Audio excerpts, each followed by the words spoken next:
So this is the first time I've ever made a response video on my channel, but my recent video why so many people are leaving Canada just got so many views, abnormally high for my channel. And now it's been Friday, Saturday, Sunday, Monday, Tuesday, 4 days plus since I've launched that video, and already I've got 26,000 views and almost 500 comments. Very interesting and also insightful ones that I thought that it warranted a response. Some of the comments were really emotionally charged. And although there were some really negative and I must say aggressive comments, as I'll share with you in a bit, overall the reception was very good with a like ratio of 97%. And as for the remaining 3%, there will always be those 3%ers in the world that will always approach any subject with a very high level of emotion, aggression, and negativity. So let's just let that be. But what baffled me the most, I must say, was that there were people who just didn't understand the whole point of the video. They were thinking that I was talking about all the reasons why I hate Canada and why I am leaving Canada, although that's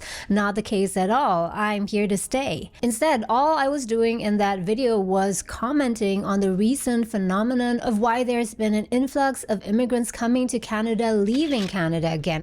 And the reasons why I repeatedly used the examples of Vancouver and Toronto was simply because most of the immigration to Canada is to these two major cities. Anyways, in case you're still wondering if I am leaving Canada or not, no, I am not planning to leave Canada anytime soon. And later on towards the end of this video, I'll also share with you the reason why, and it's a very simple reason. Talking about some of the reasons why people are leaving Canada, including the very high cost of living and unaffordable rent, I just thought that those are things that people coming to Canada or about to move to Canada really need to be aware of. Because there are so many people who come to Canada, I guess, with the wrong expectations, and because of that, get really disappointed. It's also important for Canadians, for people already living in Canada for a very long time, to know the reasons why there's this influx of onward migration, why people are leaving Canada in favor of other countries. This again is something that seems to be very controversial, but in my opinion, Canada is neither perfect nor irreparable. Like all other countries, Canada has its pluses and minuses. There was also a lot of debate in the comment section about immigration. Here's the thing, immigration is sort of a tightrope. It cannot be no immigrants at all. Don't let anyone into the country, because that way Canada won't be able to sustain its population and its number would be shrinking over the years and decades. But on the other hand, immigration can also not be limitless. So there is, in my opinion, an optimal and ideal number, if you will, which of course is up for debate, what that number is. If, hypothetically, there were 0 immigrants coming to Canada, then Canada would have a really big problem. And the reality is that a lot of countries are vying for immigrants, but for some reason, lately, Canada is not doing as well as it did in the past. And that's why I think it's just very important to know, for the sake of the future of this country, why that is happening and to know the issues underlying it. And of course, it's not as though Canadians don't know about these problems, because not just immigrants, but Canadians themselves are grappling with all of these issues: unaffordable housing, high cost of living, and so on a daily basis. I know some people will just be baffled about why I am not leaving. I'm not leaving Canada for a very simple reason. And I kind of think that that's also how many people, many immigrants think. At this point, all of the things that Canada has to offer and the potentially better life I can build here with my family outweighs all of the negative aspects. And yes, right, cost of living is super high and everything feels so unaffordable, but both my husband and I, we're working really hard to earn as much money as we can here, setting up a budget and also really sticking to that so that we can save up more money. But very importantly, not just leaving that money under our pillow, but also investing it. So I'd say that yes, although it's difficult and challenging and it will take some time, we are on the right trajectory to build wealth here and also build a better life here for us. If you want to have a chance at making financial progress, then it is so important that you invest your money, of course, in products that you understand, because ultimately your earnings will not keep pace with the rise in cost of living here. In other words, your money or the residual that you save up needs to grow at a faster pace. If you've been a long-time investor, then you already know all of this, but in case you're just about to start investing here in Canada, then soon I will be releasing another video specifically on how you as a beginner can start investing in Canada. You really need to make sure that you understand the investment products that you're purchasing, what they do for you, and also what the risks are. And when you've done that, you can pick a platform to do your investing on. For example, Wealthsimple. There are many other platforms here in Canada that you can use, but personally I've been using Wealthsimple for the last about 2 to 3 years, and I must say that I'm very happy with it. It's so easy to use, it's intuitive, and the interface is also great. And it also allows you to open registered accounts like the RRSP, TFSA, and so on, into which you can contribute money and then make your investments in it. So just in case you want to explore that too and you want to sign up to Wealthsimple, then you can do that by accessing my link down in the descriptions below. It's an affiliate link, so just heads up, if you sign up, I will get a referral fee. I think at the moment it's $25, but sometimes it's $10. If you sign up using that referral link and fund your account, you will also get a bonus of, at this time, $25, but in future it might change to $10 or so. So now let's talk a bit about the comment section. Okay, before we start with the serious comments, one of the interesting comments was, and I got this comment I think for the 4th time on my YouTube channel now, is that I look like Constance Wu, the American actress from Fresh Off the Boat. Here she is, and I'm sure you recognize her from somewhere. So what do you guys think? Do you think that we really look that alike? In any case, I'm thrilled because yes, I am pursuing a career as an actor as well. So yeah, that might mean that I have a chance. Okay guys, now let's just get into the comments. The first type of comments, agreeing, sympathizing with the reasons why so many people are leaving Canada. This person, for example, says low income and high cost. The lowest compared to other five countries, maybe the G7 countries or whatever. And yeah, absolutely right. In the end, anyone who immigrates to another country will want to make a comparison between the cost versus income. And while high costs apply to everyone, of course, the income level is different for everyone. So if someone immigrates to Canada and it turns out that their income level is either average or below average, then yes, they realize that they will not be able to have as good of a life as they expected to have. And here another comment, high taxes, very good point. High rent, unaffordable homes, no jobs, broke and broken. So I agree with this in most part. High taxes for sure. And by the way, if you're not in Canada and you want to get a rough idea of how personal income taxes work here in Canada, how much they are, then you can watch this video up here. I will link it sometime later. Unaffordable homes and no jobs. Yes. So I would say that with jobs, the problem is not that there are no jobs, but that there may be a lack of matching jobs. So there's a high demand for jobs in one area that cannot be filled. So there are actually jobs, but on the other hand, there's an undersupply of certain jobs in a certain field, but a lot of people wanting to work in that sector. So the numbers just don't add up. Okay, next comment. When you cannot afford to live doing one job, that country is not worth living in, doesn't matter which country it is. Yes, this was a very insightful point.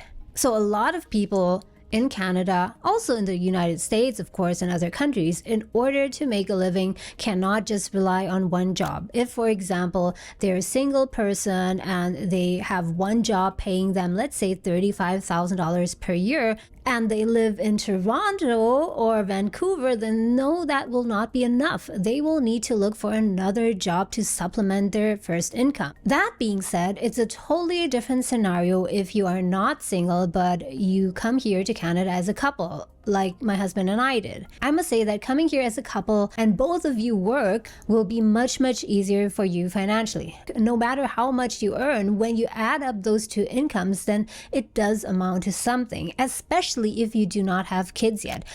If you have kids especially if you have 2 kids, 3 kids, and more, then of course that is a totally different situation because your expenses will also be much, much more. Now, the second type of comments I found were those of people who were really in favor of migrating to Canada. This one from Asia.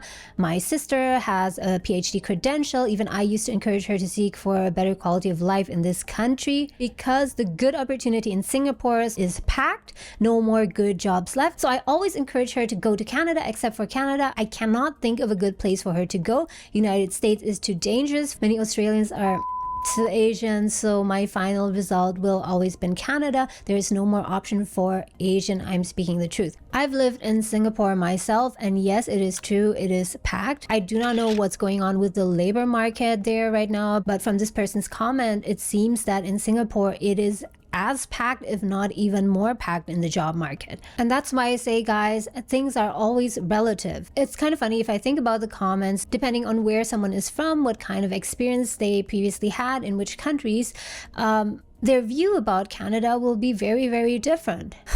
In a way, okay, I was thinking whether I should make this analogy because I didn't want it to be misinterpreted, but let's just do it. So an analogy I can give you is a pizza. Let's just say one very popular commercial standard pizza brand here in Canada is Pizza. People will have various opinions about it depending on what their experience with pizzas was in the past. If you're Italian or you spend a lot of time in Italy or you traveled there and had pizza there, then pizza will not really be pizza to you. And Pizza Hut would be even worse. That's not pizza at all, right? But if you come from a place where you don't even have access to food, you don't have a lot of variety, and perhaps certain ingredients, something as simple as cheese is really, really expensive, then once you get hold of that pizza, it will taste delicious. One's experience of a country, of a place, will very much depend on what their previous experience was. And that's why it's totally fine that there are so many various opinions in the comments. Okay, now let's move on. Don't leave. Situation is worse outside. People don't understand what they have and jump into a worse place. There are so many other countries in the world where all these things that I talked about in my video are worse. I personally have many immigrant friends, of course, from countries like the Philippines, Mexico, Colombia, and all of them are very happy that they landed here in Canada and they do not want to leave. They do not want to go back to Mexico or Colombia. But are there other countries that you personally might prefer over Canada? Yes, it's a matter of preference, I think. For example, you could perhaps say Sweden, Finland, the Nordic countries, but it's also true, as one of my viewers mentioned, is that it's not easy to get into those countries. It's not easy to immigrate to those countries. So now let's go on to the more balanced comments. They tend to see both sides of the coin. So this one, for example, most countries after the pandemic experience poverty. Yes, that is true. So there's so many after effects that happened after the pandemic that happened worldwide. So not just in Canada. We are all allowed to say pretty much what we want. Emphasis here on pretty much, yeah? We don't have to sell our house if somebody has cancer or get in financial crisis. I'm not too sure about that, but I know what she means because most people have free health insurance, although the quality and the speed and everything is, of course, debatable. It's not as good as it could be, but at least it exists in comparison to some other countries where there's not even such a thing as free health insurance. People are friendly, they just don't want to bother, and there is so many job opportunities right now, it's insane. I guess it's a question of perspective. I think that one, it's a question of perspective and previous experience, but also two, it's also a question of what your particular circumstances are. I'm talking especially to those of you who are planning to come to Canada and are still considering it. Whether or not you will have a good life in Canada will very much depend on what you can expect to earn here once you're in Canada, and whether or not you come here as a single person or you have a spouse who will also work with whom you can combine your finances. Let's go on to the next comment. No place on earth is perfect. Yes, I totally agree. That much is clear. Canada faces many financial and social issues, right? Being a place open to immigrants from all over, Canada is lacking in cohesion as a nation. The reasons you cited for leaving Canada are by no means unique to Canada. Housing costs, low incomes, short fundings for government programs and services. Yes. So what was really interesting was that most of the comments, I think, were not from recent immigrants, but a lot of the comments were from Canadians who were born here, who have been living here for a very long time. They've been experiencing the exact same challenges, and that is why not only are immigrants considering to leave Canada, but there are also some Canadians who are considering to leave or have already left Canada for other countries. In the large pictures, Canada is doing quite well. That's correct. I think on a global scale, if you rank all of the countries, although it's nowhere at the top, it's also not at the bottom, and it's above average compared to many other countries. Indonesia is not even politically stable, and it remains in the grip of authoritarianism and superstition. Yes, this person is commenting about Indonesia because I've lived in Indonesia. My parents are from Indonesia, and he is totally right. Indonesia is not politically stable. So although there are many aspects of life in Indonesia that I do enjoy, like the food and the people are also very friendly, but politically speaking, although in the last years with the president Joko Widodo, who is a really great president, things have gone very well. Speaking about the future, you really never know what to expect. And by saying you don't know what to expect, I'm not saying that you might experience extreme high cost of living or you can't afford a home. No, it goes far beyond that. As a result of political instability in the past, Indonesia has experienced so much unrest and serious riots. But let's not get into that right now. Germany, though advanced in many sectors, struggles to maintain its high standard of living by working with evil China. Yes, Germany has its own problems, especially with the recent migrant crisis, not just Germany, but Europe in general. The world is what it is because it reflects all human weaknesses and imperfections. Nice ending on a philosophical note, I must say. But then there are some comments, because the like ratio is 97%, I would say the really negative, aggressive comments are maybe below 3% even. So here are some of them, for example. You are lying. Okay, first of all, I don't really know what this person is referring to. What exactly was I lying about? I have lived here, been born here, native French. I remember the time in my hometown that an apartment, a 3-bedroom, was costing below $400. It only became like this because you, the immigrants, started migrating here like it was an AC/DC concert.